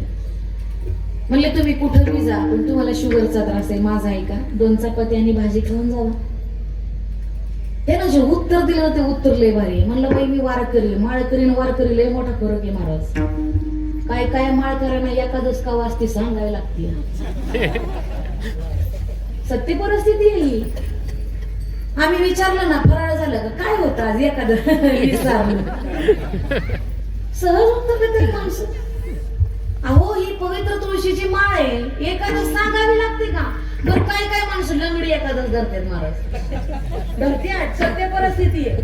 आम्हाला झेपत नाही म्हणते. आम्ही संध्याकाळी भाकरी कालवण खातो.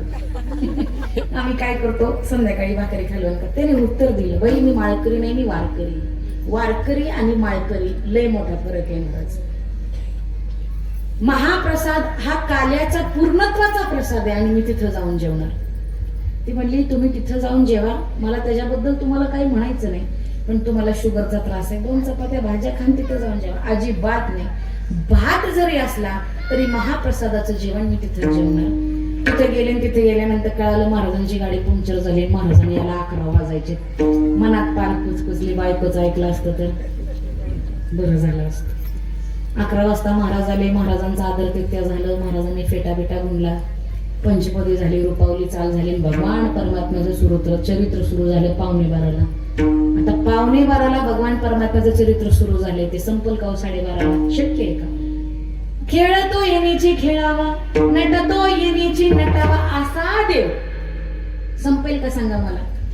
आता ते महाराजांनी कीर्तन संपवायला वाजवले दिडण, हे विचार बायकोचं ऐकलं असतं तर. त्याच्यामुळे बायकांचं ऐकत जा, बायकांना चांगलं सांगत जा, त्यांना ऐकावं असं वाटलं असं सांगत जा. तुम्ही ऐकू वाटत नाही अशा गोष्टी सांगताना ऐका म्हणता, कसं शक्य आहे का? ते त्यांना बी ऐकू वाटलं पाहिजे असं सांगा. तुम्ही बायकांचं ऐकत जा. मला बायकोचं ऐकलं असं तर बरं झालं असं. तर काल्याचं कीर्तन म्हणजे समारोपाचं कीर्तन महाराज. पकवाजाचा सत्कार, शिष्टमोलाचा सत्कार, गायकाचा सत्कार, चौकदाराचा सत्कार, इनेकराचा सत्कार, शूटिंगवाल्याचा सत्कार, सगळ्याचा सत्कार. ह्या राड्याला 3 वाजले ना महाराज. किती? 3. बायकोचं ऐकलं असतं तर बरं झालं असतं.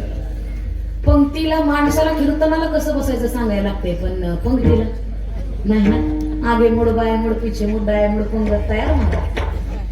बरं ते वारकरी होतं ना, माळकरी नव्हतं. ब्रह्मार्पण ब्रह्मवीर म्हणल्याशिवाय जेवणार आहे का ते? मग त्यासाठी पाणी पाहिजे.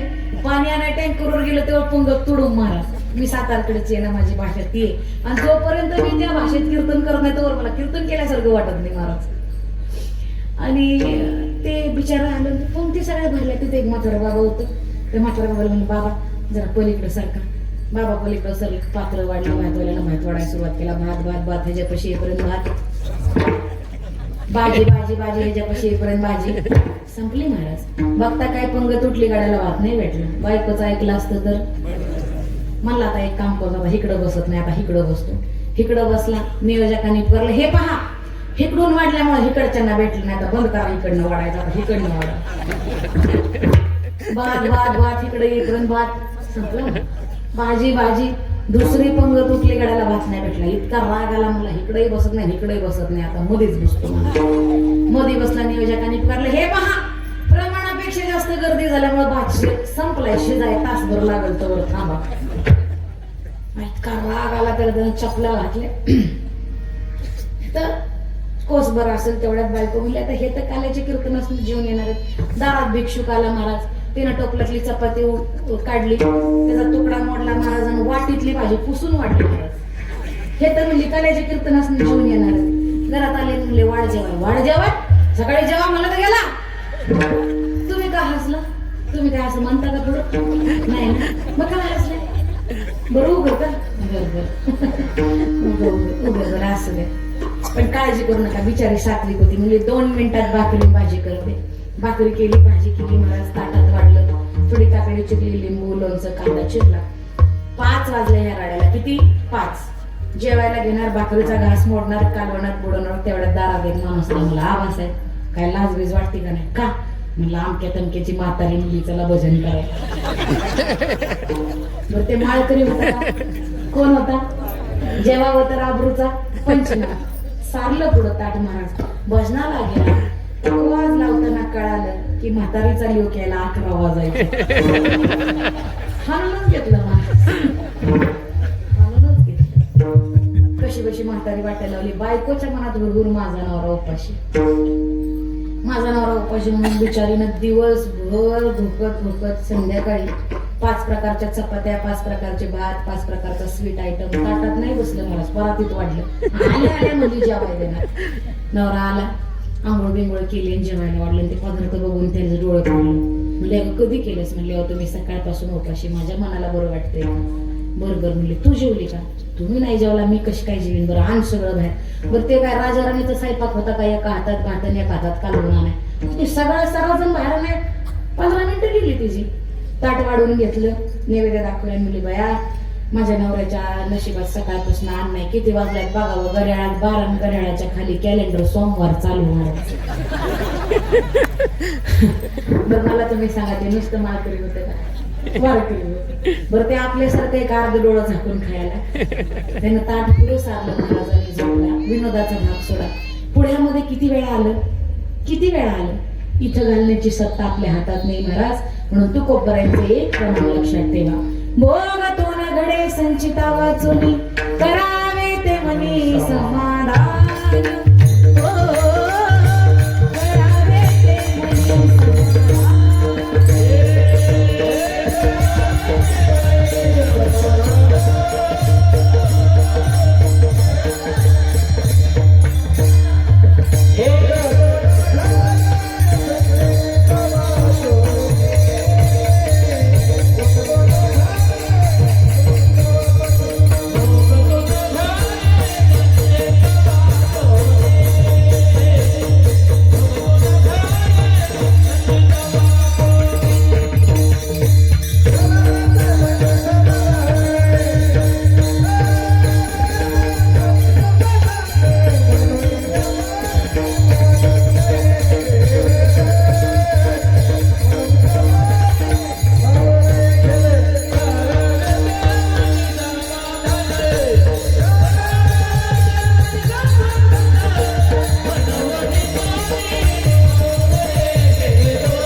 करावे ते म्हणी समाधान. पुढ्यात 1000 वेळा येईल, पण इथं घालण्याची सत्ता इथं पाहिजे महाराज. ह्याच्यावर विश्वास ठेवा, बाकी कशावर विश्वास ठेवू नका. आणि ह्याच्यावर विश्वास ठेवत फक्त भगवंताचं नामचिंतन करा.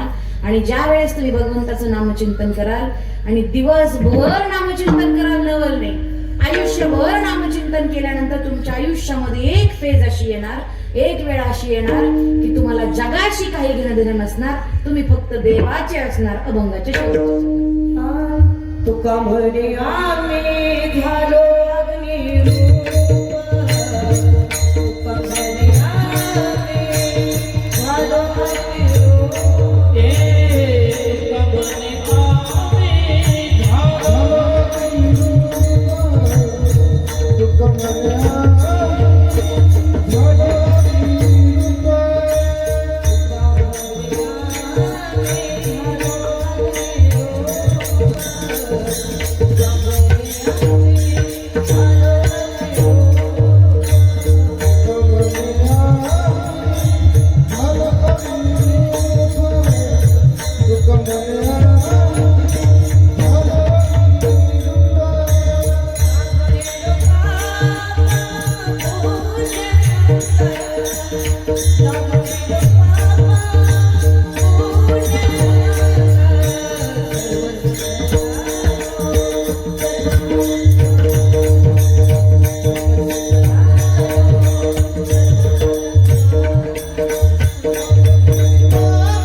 निर्भर डुलत सो विठोबा रखुमाये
सदा नाम घोष करू हरी कथा तेने सदा चित्ता समाधान सर्व सुखाल्यालो सर्व अलंकार आनंदे निर्भर डुलत सो विठ्ठल.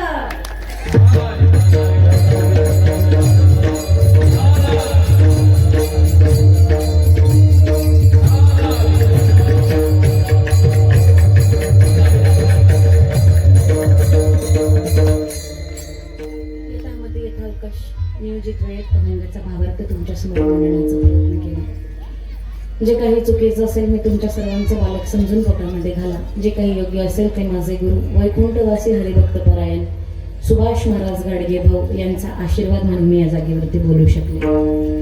खरं तर या गावचं या वाडीचं अतिशय जुनं नातं आणि ते नातं शब्दामध्ये सांगता येण्यासारखं नाही.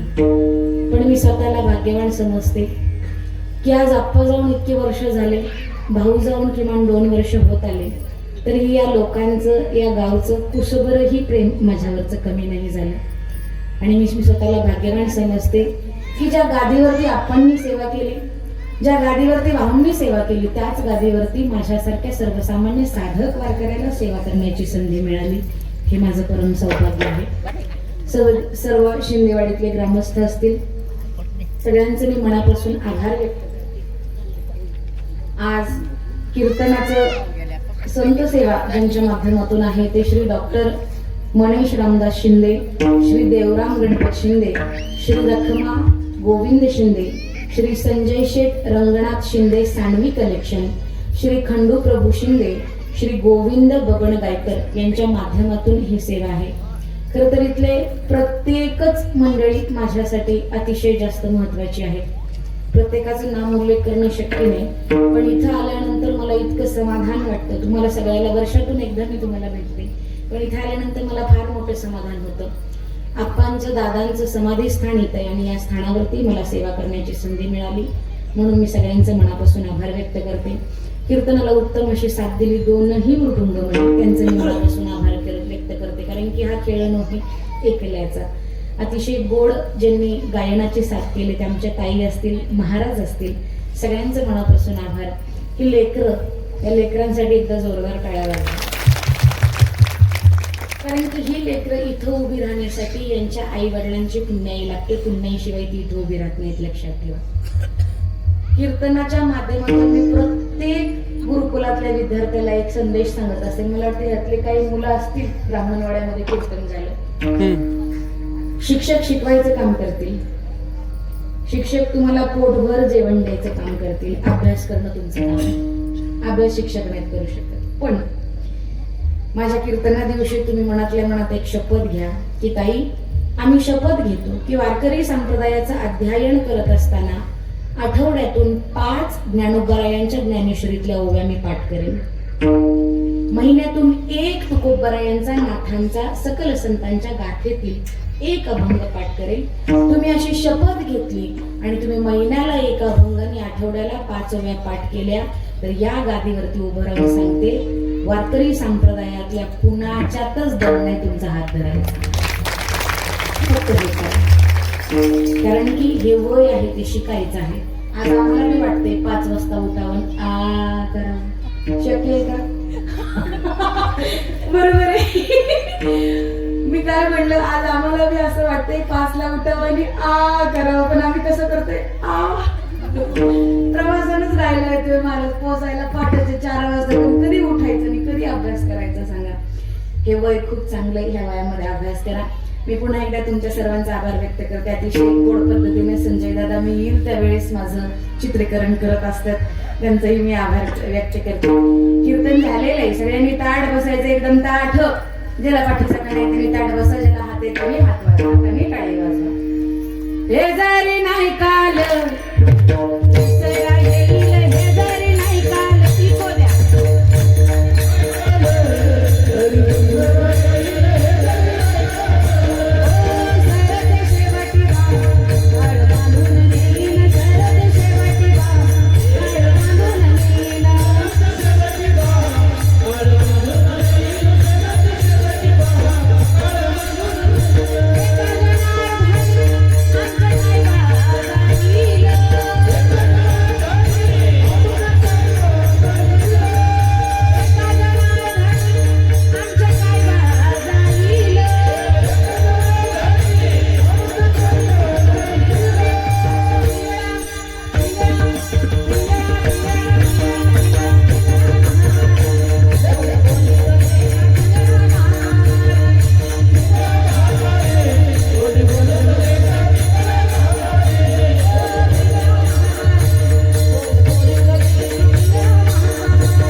तुम्ही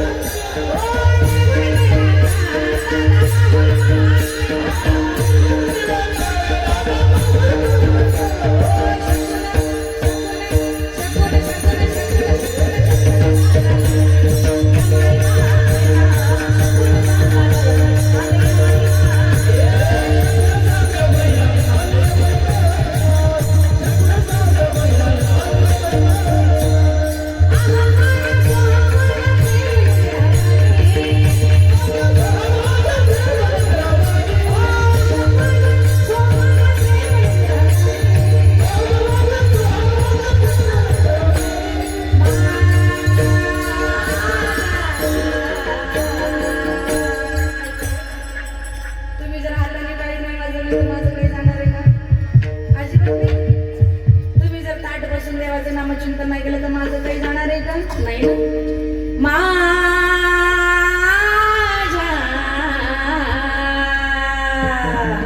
मल्हारीची वारी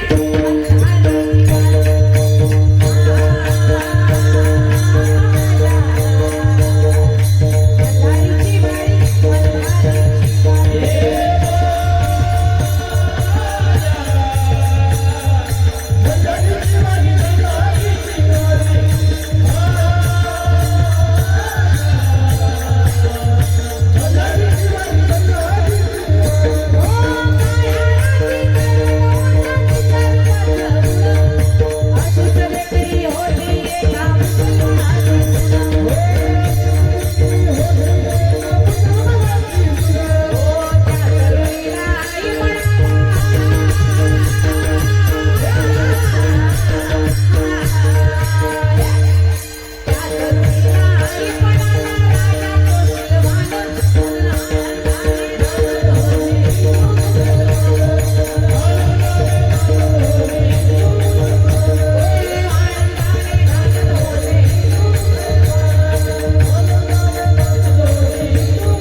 सप्ताहाची आजची प्रथम दिवसाची सेवा समस्त ग्रामस्थ मंडळी असतील, नियोजक आयोजक मंडळी असतील यांच्या माध्यमातून माझ्यासारख्या सर्वसामान्य साधक वारकऱ्याकडे आलेली आहे.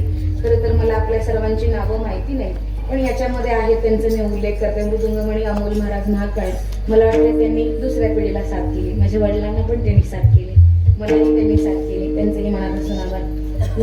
ज्ञानराज महाराज पापळ, संकेत महाराज आरोटे, गायक किरण महाराज शेटे, साईनाथ महाराज काळे, सोमनाथ महाराज बोर, अलकाताई शिंदे, माऊली महाराज शेवगावकर, देवा महाराज पाणसरे, हार्मोनियम सुदाम गणपत शिंदे आणि रामभाऊ महाराज जाधव यांच्या अतिशय चांगल्या पद्धतीनं मला साथ दिल्याबद्दल त्यांचा आभार. महाराज ही आपलीच संस्था आहे, बदगीची आहे का? बरं महाराज, आपलं नाव त्याच्यात मी घेतलं सोमनाथ महाराज बोर यांचं देखील मनापासून आभार. बदगीची संस्था, काय संस्थेचं नाव कळलं? हा, श्री संत मुकाबाबा वारकरी शिक्षण संस्था. तुमच्याही संस्था चालकांचा आभार, कारण की मुलं घडवणं इतकं सोपं नाही.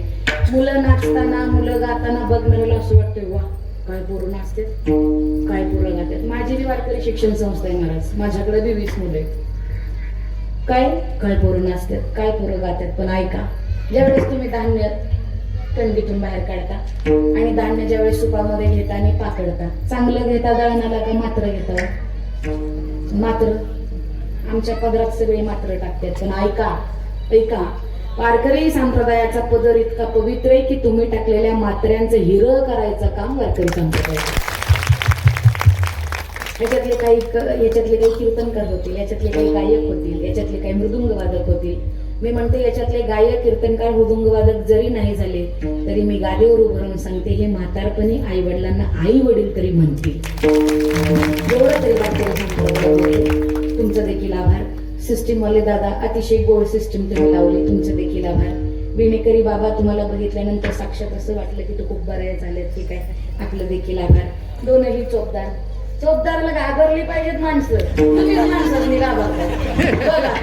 बरोबर आहे ना? इथं उभं राहायचं चोपदार, घाबरली पाहिजेत माणसं. असं दंडक जरी उचलला तरी लटालटा कापली पाहिजे.